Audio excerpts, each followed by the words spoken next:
ज्ञानी नामाग्रगण्यम, ज्ञानी इतने हैं कि उनके समान कोई बुद्धिमान नहीं है। बुद्धिमताम वरिष्ठम,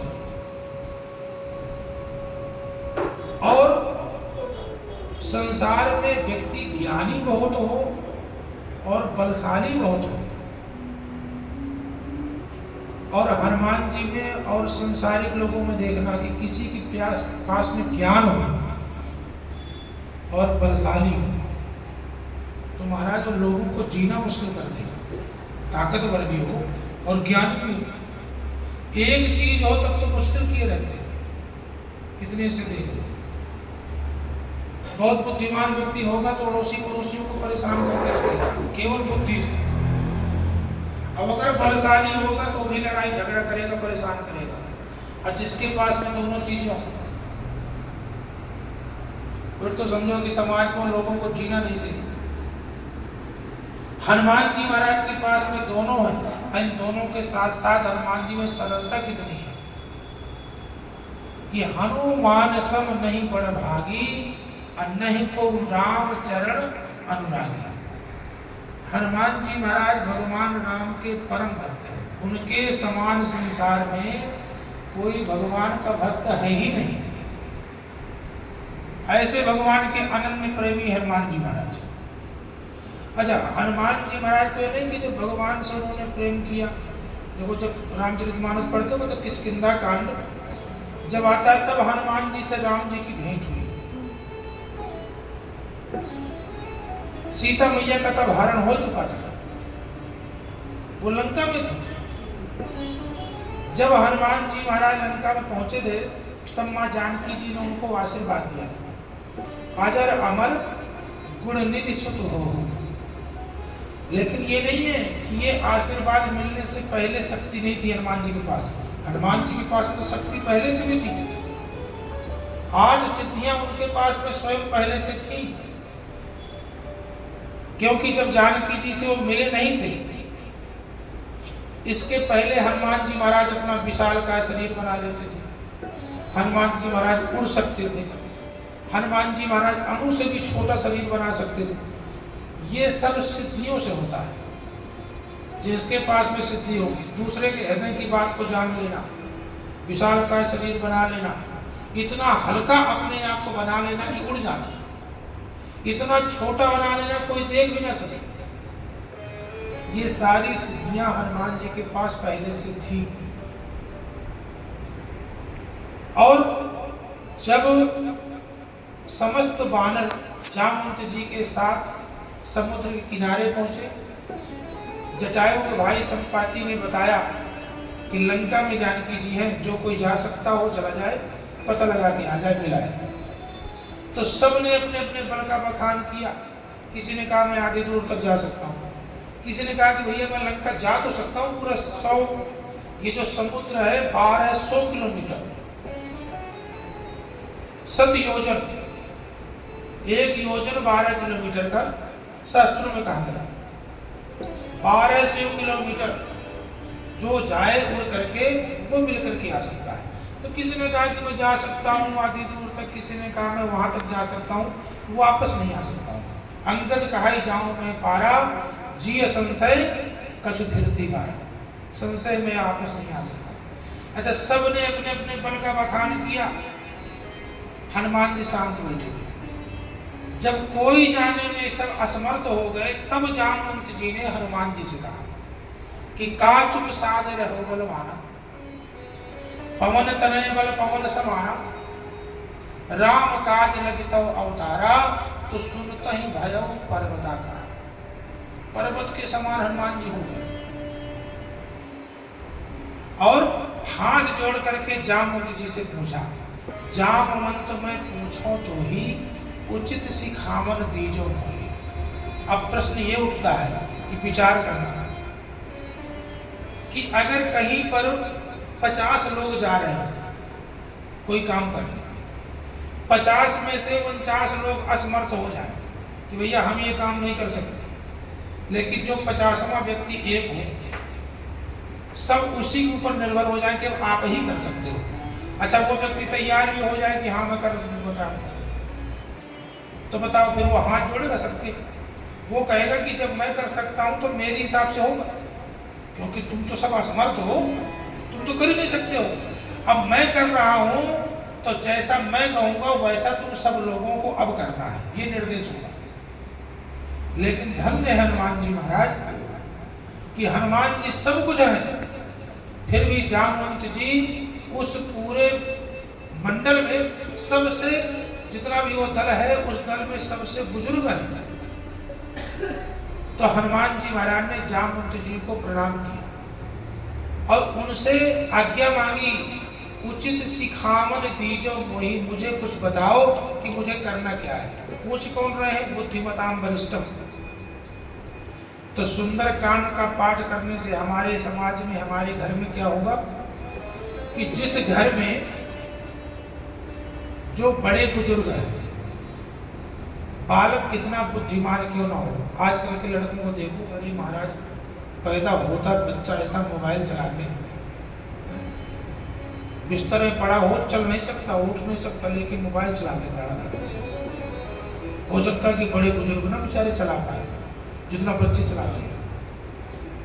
कितने बुद्धिमान हो जाए वो बालक, लेकिन जो समय के साथ एक तजुर्बा था वो किसी किताब में नहीं मिलता। वो व्यक्ति की उम्र के साथ साथ धीरे धीरे वो ज्ञान प्राप्त होता है। तो जो जितना बुजुर्ग होगा उसको उतना ही अधिक तजुर्बा होगा जीवन का। तो जिस घर में सुंदर कांड की अनुरूप लोग चलते हैं कि युवा शक्ति हो, ताकत हो, जवानी हो, बुद्धि हो, लेकिन घर में जो बड़े बुजुर्गों का सम्मान और आशीर्वाद लेकर के कोई काम करते हैं तो वो सफल हो जाते हैं, चाहे वो कितना कठिन काम ना हो। जैसे हनुमान जी सफल हो, मायावी नगरी में गए थे, साधारण नगरी नहीं थी लंका। हम लोग तो खाली सुन लेते हैं बस। लंका में कोई जा ही नहीं सकता था। लंका में तो मच्छर का प्रवेश नहीं था, ऐसी जबरदस्त व्यवस्था थी। हमारे तुम्हारे घरों जैसे नहीं है, कितने बंद कर लिए, मच्छर तो घुस ही जाते हैं, लेकिन मच्छर तक नहीं आ, क्योंकि हनुमान मसक समान रूप कपिधरी, लंका चलो सुमिर नर हरि। तो नाम लंकनी एक निश्चरी, सो कहे चले से मोह निंदरी। जाने नहीं मरम सठ मोरा, मोर आहार जहां लग चोरा। अरे चोर कहीं का कहां घुसा जा रहा है। हनुमान जी इतने छोटे बने हैं, फिर भी रावण की इतनी तगड़ी व्यवस्था है, पहरेदारी है लंका में कि एक मच्छर भी प्रवेश नहीं कर सकता। ऐसी मायावी नगरी में जब प्रवेश करना कठिन है, तो प्रवेश करने के बाद में फिर सोचो निकलना कितना कठिन होगा। अगर कोई चला जाए तो निकल नहीं सकता। लेकिन हनुमान जी महाराज अपने बड़ों का कितना सम्मान करते हैं कि बुद्धि भी है, ताकत भी है, लेकिन उन्होंने एक शिक्षा दिया समाज में कि अपने बड़ों का सम्मान करो। जो उस घर में बड़ों का सम्मान होगा वही घर में समझ लो कि सुंदर कांड है। मैं सुंदर कांड गाने बजाने से कुछ होने वाला नहीं। कितने सुंदर कांड कोई गाए कोई बजाए, सुंदर कांड तो जीवन में उतारना पड़ेगा किताब से कि सुंदर कांड कहता क्या है। तो जब हम अपने जीवन में सुंदर कांड को इस प्रकार से उतार लेंगे तो हमारा जीवन भी सुंदर कांड हो जाएगा। फिर किसी प्रकार की कोई दुख तकलीफ नहीं रहेगी। सुंदर कांड में माँ जानकी जी लंका में बैठी थी, इतनी दुखी थी कि जगत की जननी है। उन्होंने विभीषण की बेटी त्रिजटा से कहा कि माँ कहीं से अग्नि की व्यवस्था कर दो, मैं इसी बाग की लकड़ियों को इकट्ठा करके आग जला करके मर जाऊंगी। इतनी दुखी थी। जो जगत की माता जगत जननी है, लेकिन इतनी त्रसित है कि जो मरने के लिए तैयार हो जाए। विचार करो कितना दुख होगा उनको। ऐसे दुख का भी निवारण कर दिया सुंदर कांड ने। रामचंद्र गुण वर्णय लागा, तो सुनता ही सीता कर दुख भागा। जैसे हनुमान जी महाराज वहां पर गए और राम जी के चरित्र का वर्णन किया, तो माँ जानकी जो इतनी दुखी थी, उनका सारा दुख समाप्त हो गया। जहाँ बैठी थी वो अशोक वाटिका में, अशोक वाटिका से मन उनका हट करके सीधे पुष्प वाटिका में पहुंच गए अपने मायके। अब कोई व्यक्ति कितना दुखी क्यों ना हो, दुख तो मन का है। जितने मन से सोचते रहोगे कि हमको दुख है उतने और दुख होगा। अब व्यक्ति कहीं बैठा हो और दुखी भी हो लेकिन मन उसका कहीं और लग जाए तो उतने देर तक जब तक वो मन वहां पर नहीं होगा व्यक्ति को दुख नहीं होगा।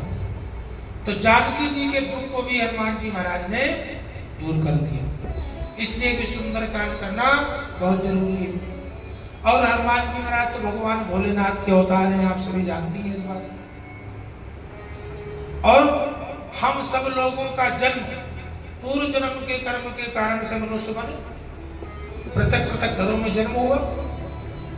पूर्व जन्म के ही ये कर्म भी है कि हम सब लोगों को यहाँ बैठ करके सुंदरकांड करना था। मैं चित्रकूट का हूँ, अब विचार करो आप मुझे कैसे जानते हैं, है ना? लेकिन कहीं ना कहीं पूर्व जन्म का कोई तारतम्य तो लगा रहा होगा, तब तो यहाँ पर आए और आकर के सब लोग इकट्ठे होकर के सुंदरकांड कर रहे हैं। लेकिन कौन कहाँ का कौन कहाँ का, लेकिन सब निश्चित है कब क्या होना है। तो जन्म हुआ, मनुष्य योनि में जन्म हुआ, यहाँ पर एकत्रित भी हुए। लेकिन साथ में विचार ये भी करना है कि मनुष्य योनि में जन्म होता है हमारे पूर्व जन्म के कर्म के कारण। अब वो कर्मों का लेखा जोखा करके लिखते हैं ब्रह्मा जी महाराज। ब्रह्मा जी ने लिख दिया जो जो होना है वो होगा, लेकिन साथ में यदि हमारी कोई दुख तकलीफ कष्ट है जीवन के, ब्रह्मा जी ने तो वो भी लिख दिया है। जैसे जज फैसला लिख दिया तो फिर सिपाही पुलिस वाले अपना काम करते हैं, उस सजा को देना फिर पुलिस वालों का काम है। जज थोड़ी देता, जज ने तो लिख दिया, सजा जो दे दी वो सजा को पालन कराना पुलिस वालों का काम। इसी प्रकार से विग्रह, ये संसार में भगवान के समझ लो सिपाही हैं, ये फिर ग्रह आकर के सजा देते हैं। लेकिन व्यक्ति बचना चाहे तो राष्ट्रपति के साथ अपनी याचिका दे, प्रसन्न हो जाएंगे राष्ट्रपति तो माफ कर देंगे। तो फिर राष्ट्रपति हैं भगवान भोलेनाथ। भाभ्यू मेट सकैत पुरारी, भगवान भोलेनाथ होने को बदल देते हैं। अब भगवान भोलेनाथ के ही अवतार हैं हनुमान जी महाराज। तो जो कोई सुंदरकांड का पाठ करता है उसके जीवन में जो कष्ट भी होने वाले होंगे वो कष्टों का भी निवारण हो जाता है। बोलो हनुमान जी महाराज की, श्री रामचंद्र भगवान की।